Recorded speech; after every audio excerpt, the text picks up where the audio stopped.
राम राम. नाव सांगा तुमचं. माझं नाव संतोष मिट्टू डोंगरी, राहणार सावरगाव, तालुका गेवराई, जिल्हा बीड. बरोबर. कुठल्या वाहनाची लागवड केली म्हटले? हे कबड्डी. कबड्डी. किती पॉकेट लावले? कबड्डीचे 2 पक्ष आहेत. बरं, कसं वाटलं बरं कबड्डी तुम्हाला नेमका? एकदम भारी वाटलं, व्यवस्थित वाटलं. काय भारी आहे कबड्डीत, असं दाखवा बरं. कबड्डीचं माल बी चांगला आहे, साईज बी मोठी हा. आहे. प्रत्येक बोंड हा 5 पाकळीचा आहे आणि 5 त्यातल्या पाकळीचं बोंड आहे. हा. हे पहा. 5 पाकळीचा बोंड आहे. 1 2 3 तीन, 4 चार, 5 हे 5 पाकळीचं बोंड आहे. तुम्ही आता शेंड्यापासून शेंड्याचा जरी बोंड पाहिलं तर 5 तर बोंडाची साईज साईज आणि 5 पाकळ्या 5 पाकळी. त्या म्हणजे जे बुडातलं बोंड आहे तेच बोंड शेंड्याचं पण आहे. आणि शेंड्यापर्यंत आज पाहू शकता तुम्ही, म्हणजे बोंड तयार झाले. तयार झाली सगळी. एवढा सततचा पाऊस होता यावर्षी.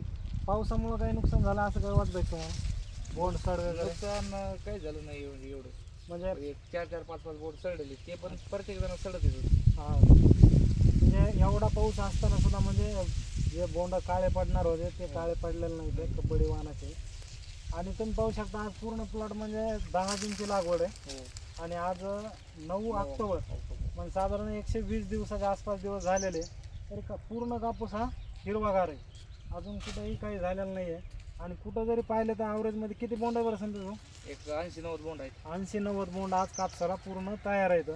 आणि काय आता पलीकडून कापसाची वेचणी चालू आहे. तर कसं आहे बरं व्याचाला? याचाला सोपं आहे, वजन पण आहे, वजन पण चांगलं आहे.